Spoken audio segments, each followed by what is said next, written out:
Good morning, students. I'm Dr. Kiran Deshwal, Assistant Professor English. In this video lecture, I will teach you the story A Kitchen in the Corner of the House, composed by Ambai.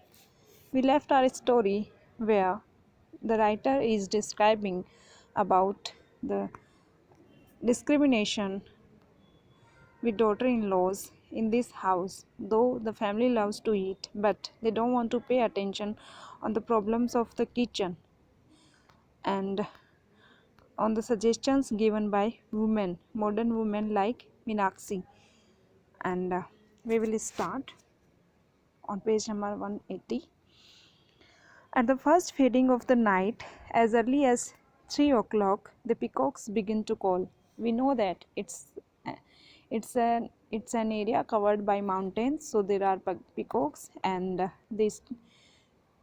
they start calling in the early morning at the first fading of the night, when the night is over and it's the daybreak.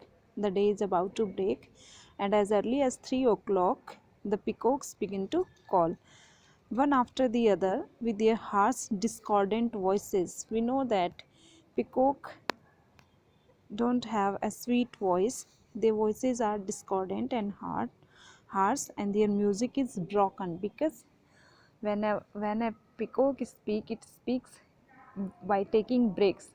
It it speaks like pew, then a break, pew, then a break. When she and Kisan came to the open terrace at 5:30 in the morning, so the tale is basically about Kisan and his wife Meenakshi. Both are modern, educated, and when Meenakshi and Kisan came to the open terrace, came on the roof at 5:30 in the morning, a peacock in the tree opposite spread its tail wide as Shiva's spread legs. So here we have a very beautiful comparison. The peacock is spreading his tail, which is very beautiful, and these are compared with Shiva's spread locks hair. As it turned, there were sudden flashes of soft green and dark blue. We know that the uh, wings of a peacock are very colorful. There is green, blue, and purple color, and then again the deepest of deep green, purple, and blue. Most unexpectedly, it flew over to the terrace and sat upon the parapet wall, trailing its tail feathers. So the peacock is playing tricks on the roof, and Meenakshi and Kisan are watching this. Then two more peacocks came without extended tails.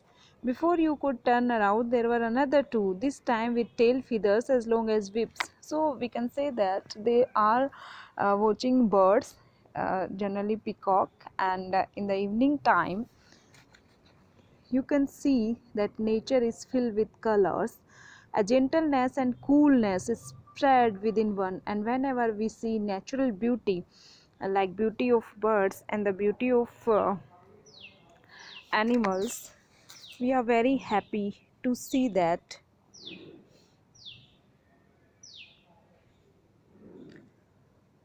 Those dark blue and green icicle like feathers, again we have a comparison.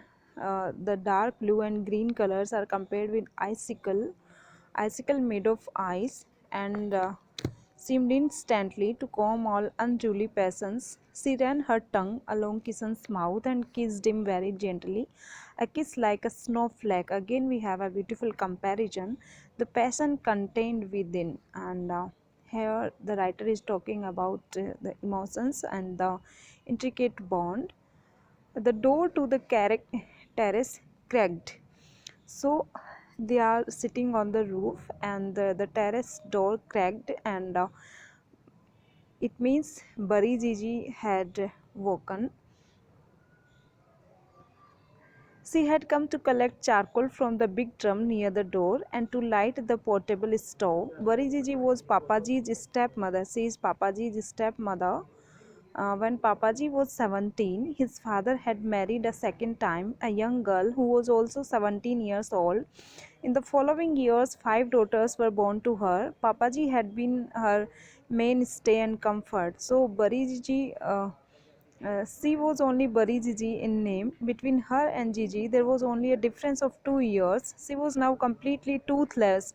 She refused to have false teeth, claiming that she didn't need teeth anymore now that she had given up eating meat. So the writer is telling us that Bari Gigi is the mother-in-law and Gigi is the daughter-in-law, and in them there is no age difference, and Bari Gigi is very close to Papaji, and she has only 5 daughters, and Papaji is the only son. Bariziji left her heavy silver anklets clinging on the stone steps.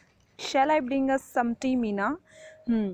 As soon as he had gone, she opened the tap of the water tank in the terrace, washed her face, and cleaned her teeth. So it's the morning time, and all the activities and rituals are they are doing are associated with morning, like watching birds and having exercises and having tea. As soon as he had gone, she opened the tap. Kisan brought the tea in a kettle covered with a cozy. When he sat it down and poured the tea into 2 cups, the delicate smell of ginger and basil rose from it. So it indicates that they use ginger and basil in the tea. A single morning star shone in the sky. The peacock spread its green and blue. The tea descended, warm to the throat. When they went downstairs, Bari Gigi sat in the corner of the kitchen, blowing upon the hot tea which Kishan has poured for her and holding the hot tumbler with the end of her dupatta. So the writer is suggesting that Bari Gigi is the eldest female figure in the story, and Meenakshi is the um, youngest female figure in this story, and here we can see the affectionate bond between these two characters. And Radha Bhabhi was pouring hot water into another large kettle with tea leaves in it. So it's morning time and having tea, it's customary. Every morning they have tea, and shall I mix the duff for breakfast? Asked Bari Gigi. So every single woman of the house works in the kitchen, like duff, kneading the duff and boiling the tea and making the breakfast, lunch, parathas, things like that. Papaji had gone for a walk. He will bring samosas and jalebis. So the whole family loves delicious food. We will only need some toast. I will do that in the toaster. Thanks for watching, and we will be continue in our next video.